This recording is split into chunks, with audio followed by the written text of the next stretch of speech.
আজকে যে তথ্যটা আপনাদের সামনে তুলে ধরব সেটা হলো জগন্নাথ দেবের আশ্চর্য রান্নাঘর ও 56 ভোগ নিয়ে সম্পূর্ণ তথ্য।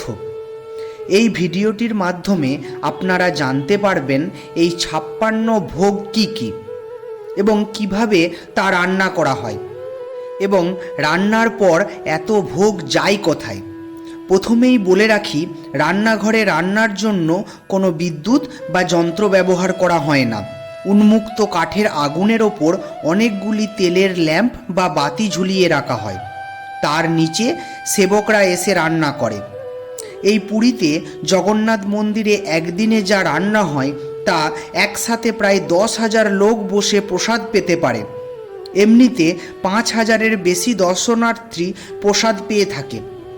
এখানে আরও একটা কথা জানিয়ে রাখি, এই মহাপ্রসাদের এমনই গুণ যে আজ পর্যন্ত 10,000 লোকই খাক আর 2 লক্ষ লোকই আসুক, কোনো দিন প্রসাদ বাড়তিও হয় না আর কোনো দিন কমও হয় না। এ এক মহাপ্রভু জগন্নাথ দেবের অদ্ভুত লীলা। এই রান্নাঘরটি 9 ভাগে বিভক্ত, যার 2টি ভাগ 2500 বর্গফুট করে আর বাকি 7টি খানিকটা ছোট। এই রান্নাঘরে আছে 752টি মাটির উনুন, যার মধ্যে প্রত্যেকটির দৈর্ঘ্য 3 বর্গফুট করে এবং উচ্চতায় প্রায় 4 ফুটেরও বেশি। তবে যেটি অদ্ভুত ব্যাপার হলো তা হলো রান্না করার বিষয়টি। উনুনগুলিতে একটির পর একটি পাত্র বসানো হয়, এইভাবে 7টি পাত্র থাকে এবং এই 7টি পাত্রের নিচে যে উনুনটি আছে তাতে জাল দেওয়া হয়। অবাক করার বিষয় হলো সবার আগে উপরের পাত্রের খাবার প্রস্তুত হয় এবং যে পাত্রটি উনুনের ঠিক ওপরেই থাকে সেটিতে সবার শেষে খাবার প্রস্তুত হয়। রান্নাঘরের সার্বিক তত্ত্বাবধানে নিয়োজিত আছে 1000 সেবক, যার মধ্যে 500 সেবক কেবল উনুনে রান্না করার সহায়তা করে থাকেন। এখানে কোনো পুরাতন পাত্রে রান্না করা হয় না, প্রতিদিন নতুন নতুন পাত্রে রান্না করা হয়। এখানে রান্নাঘরে আরও একটা অবাক করার মতো ব্যাপার হলো গঙ্গা ও সরস্বতী নদী এখানে রান্নাঘরের ভেতর দিয়ে প্রবাহিত হয়েছে, যা বাইরে থেকে দেখা যায় না, যা সত্যিই অদ্ভুত। রান্নাঘরে যেসব সেবক আছে তাদের কেউ কেউ জল আনে, কেউ বা সবজি কাটে, কেউ আবার সবজি ধুয়ে দেয়, আবার কেউ কেউ মশলা কোটে। এখানে যেসব সেবক কাজ করে তাদের পরিবারের সন্তানদের যখন বয়স 12 বছর হয় তখন থেকেই এখানে কাজে যোগ দেওয়া হয় এবং বংশ পরম্পরায় চলে এই সেবা। প্রতিদিন 100টির উপর পদ রান্না করা হয় জগন্নাথ মন্দিরে, যা 2টি ভাগে বিভক্ত। এই 2টি ভাগকে বলা হয় পাক্কা ও শুক্কা। পাক্কা বলা হয় সেই সব খাবারগুলিকে যেগুলি সেদ্ধ করা হয়, যেমন চাল, ডাল, খিচুড়ি এবং সমস্ত রকমের সবজির তরকারি ও পায়েস। অপরদিকে শুক্কা হলো বিস্কুট, কেক ও পিঠে। সবচেয়ে আশ্চর্যের বিষয় হলো মহাপ্রভু জগন্নাথের জন্য যে ধরনের ফল ও সবজি ব্যবহার করা হয় সেগুলি 2000 বছর ধরেই ব্যবহৃত হয়ে আসছে। শুধুমাত্র স্থানীয়ভাবে যে উৎপাদিত ফল সবজি সেগুলোই কেবলমাত্র জগন্নাথ প্রভুর ভোগে ব্যবহার করা হয়। অন্য কোনো অঞ্চল থেকে উৎপাদিত দ্রব্য জগন্নাথ দেবের ভোগের জন্য ব্যবহৃত হয় না। প্রভু জগন্নাথ দেবের 56 ভোগ জগৎ সেরা। পৃথিবীর কোনো মন্দিরে এত রকমের ভোগ হয় কিনা জানা নেই। জগন্নাথ মন্দিরের প্রতিষ্ঠার থেকেই চলে আসছে এই 56 ভোগ। এখানে প্রতিদিন 56 রকমের ভোগ রান্না করা হয় এবং এই ভোগ গরিব, নিরন্ন মানুষ ও ভক্তদের মাঝে বিলিয়ে দেওয়া হয়। দৈনিক এই ভোগ রান্নায় মন্দির কর্তৃপক্ষ 2 লক্ষ টাকা পর্যন্ত খরচ করে। আবার বিশেষ বিশেষ অনুষ্ঠানে এই খরচ লাগাম ছাড়া হয়ে যায়। এই 56 ভোগকে বলা হয় মহাপ্রসাদ, কারণ মহাপ্রভু জগন্নাথ দেব নিজে এই প্রসাদ গ্রহণ করে থাকেন। এছাড়াও আরও একটি অলৌকিক ব্যাপার হলো এই মহাপ্রসাদ আপনি যদি অল্প একটু গ্রহণ করেন তাহলে আপনার পেট ভরতে বাধ্য। এবার আসি মহাপ্রভু জগন্নাথ দেবের 56টি ভোগ কি কি? আসুন জেনে নিই এই 56 রকম ভোগ কি কি।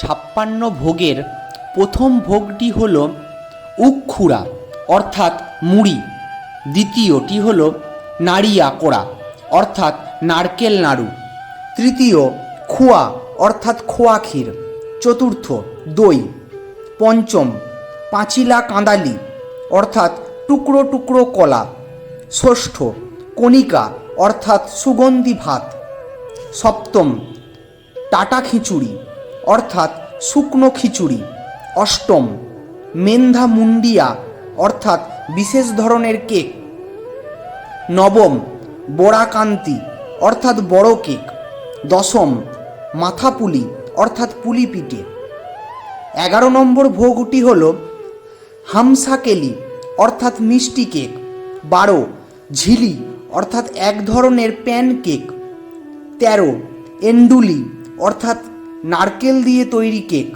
14 আদা পেঁচাদি অর্থাৎ আদা দিয়ে তৈরি চাটনি, 15 শাক ভাজা, 16 মির্চি লাড্ডু অর্থাৎ লঙ্কার লাড্ডু, 17 করলা ভাজা, 18 ছোট্ট পিঠে, 19 বাড়া অর্থাৎ দুধ তৈরি মিষ্টি, 20 আরিসা অর্থাৎ ভাত দিয়ে তৈরি মিষ্টি, 21 বুন্দিয়া অর্থাৎ বোঁদে, 22 পাখাল অর্থাৎ পান্তা ভাত, 23 খিরি অর্থাৎ দুধ ভাত, 24 কাদাম্বা অর্থাৎ বিশেষ মিষ্টি, 25 পাত মনোহর মিষ্টি, 26 তাকুয়া মিষ্টি, 27 ভাগ পিঠে, 28 গোটাই অর্থাৎ নিমকি, 29 দলমা অর্থাৎ ভাত ও সবজি,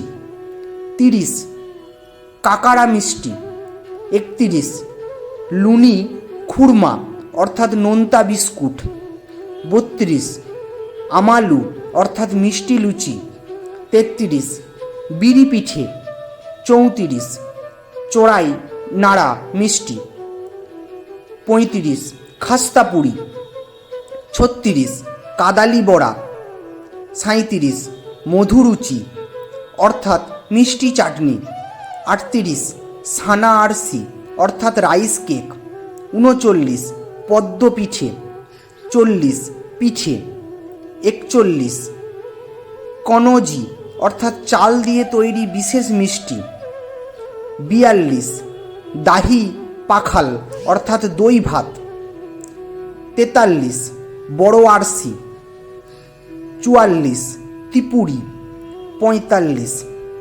সাকারা অর্থাৎ সুগার ক্যান্ডি, 46 সুজি ক্ষীর, 47 মুগ সিজা, 48 মনোহরা মিষ্টি, 49 মগাজা লাড্ডু, 50 পান্না, 51 অন্ন, 52 নম্বর ভোগ হল ঘি ভাত, 53 ডাল, 54 বিসার অর্থাৎ সবজি, 55 মাহুর অর্থাৎ লাবড়া এবং সর্বশেষ এবং 56তম ভোগ হল সাগা নাড়িয়া অর্থাৎ নারকেলের দুধ দিয়ে মাখা ভাত।